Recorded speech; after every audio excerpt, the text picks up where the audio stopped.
Hey guys, it's LNS here once again, and today I'll be bringing you the new DLC content update, and I'm gonna show you guys a vampire count army build. Remember, this is for the Grim and the Grave DLC, and I'll be showing you guys 3 unique builds that I came up with, each with the different new new lord. So for the first build, I'll be talking about the Strigoi Gold King. He can be equipped with a Terrorgeist unit. For his abilities, I took out Curse of the Undead because to save the cost, and the healing is not a lot because if you don't cast a lot of spells, then you don't get to use this passive that he has. But I kept the other passive on, especially this Bloodlust, 100 meters radius, 20% armor piercing damage for 24 seconds. That is without any use of Winds of Magic. That is very useful. This is going to be a pretty long video. I'll be explaining the builds, and I'll be showing you individually a video of the battle for each build that I have in the upcoming videos. I'll put an annotation to that, so stay tuned for those. So let's get right back on. For the spells, I took his special spell, Command of the Unliving, which allows you to spawn a unit of Crypt Ghouls for 13 Winds of Magic, and if you overcast it, you will spawn a unit of Crypt Horrors for 18 Winds of Magic. I kept Gaze of Negajon, pretty strong direct attack spell, and an Invocation of Nahek, obviously, to heal my units. So for the new units, out of all the new units, I brought the Mortis engine for this build because it allows me to replenish the hit points of my units, as well as cause damage to any enemy units in the radius, and it regenerates on itself as well, so that's very good. For stats wise, pretty alright, 30 melee attack but very low melee defense, but very high weapon damage. And armor piercing as well, so you want to keep him safe behind your lines. For my main line, I have 2 units of Skeleton Warriors, 2 units of Graveguard, a unit of the Sternsmen. This is the unit of Renown for the Graveguard. It has a regeneration ability as well as a charge defense against all units. Very strong unit right here. I have 2 units of Blood Knights as well to counter any form of cavalry that I might face. So this is actually a pretty elite, pretty small army, but a pretty very strong if you're able to keep them alive, especially with your Mortis engine. 2 units of Felbats, it's kind of a standard in all my vampire count build to counter enemy artillery as well as enemy missile units. And I have 2 units of Crypt Horrors as well, adding on to my main line over here. So I have quite a solid main line, and with the regeneration effects of the Crypt Horrors by themselves as well, they're going to be a very tanky unit. So this the build number 1 that I'll be showing you guys today. So going on, I'll be showing you guys number 2. Build number 2 is with the Helman Gorst in general. So he has a unique mount. The Gold King has the Terrorgeist as the mount, and this guy has the Corpse Card as the mount. So you don't really need to spend an extra 500 or 650 gold on the Corpse Card. You can just spend 375 on here and you get the same abilities as well.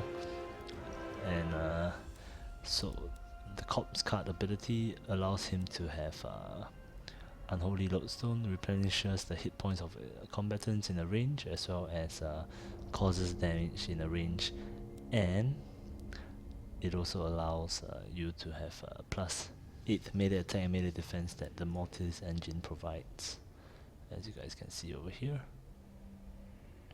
It adds to the regeneration as well, because the Mortis engine doesn't have a different sets of healing auras compared to this guy over here.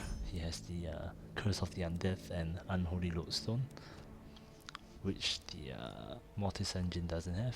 It has Reliquary Binding and Reliquary Corruption, which causes damage in a radius. So you can't have the best of both worlds for this build. I mean, some of them stack on top of each other, but overall you have an increased amount of healing, which is very good. So you can swap this out if you want, the Mortis engine, because you will have healing on Helm and Gorst. But I like this army. 3 units of skeleton warriors, 2 skeleton spearmen, and 2 graveguards with the sternsmen as usual, so 3 units of graveguards in total. I brought 2 spears because I don't have the 2 blood knights in this build compared to my previous build. I however have this unit of Shieldgeist, pretty cool name.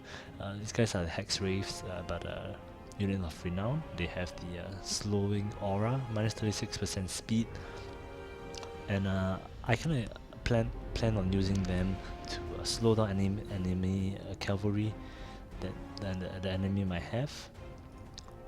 And oh, I also have a unit of a Dire Pack, which has an anti-large trait to it, so it's a very good unit if you use it to support your anti-cavalry operations. Let's say, for example, if the enemy cavalry has engaged your skeleton spearman, you want to wait till he charged into your skeleton spearman before you send this Dire Pack in, because on the charge, if they get charged, they'll be completely destroyed. So take note of that, as well as 2 units of Crypt Horrors, so making a very strong front line for my main army over here. Very strong front line with a lot of infantry. So this build focuses more on infantry fighting instead of cavalry.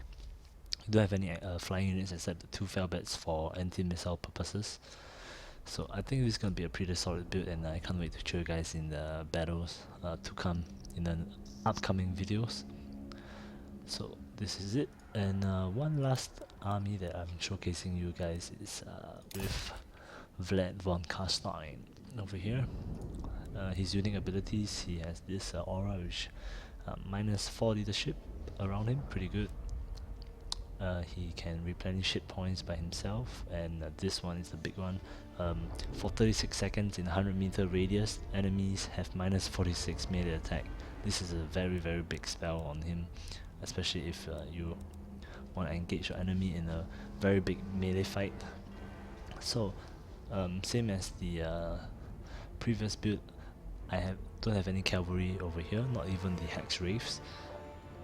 I have the Mortis engine over here, which is in charge of replenishing hit points and causing damage to the enemy. And I also have units of Corpse Card for hit point regeneration purposes, and the buff Vigor Mortis, which increases my melee attack and melee defense by 8 in the radius. So this is a really solid army.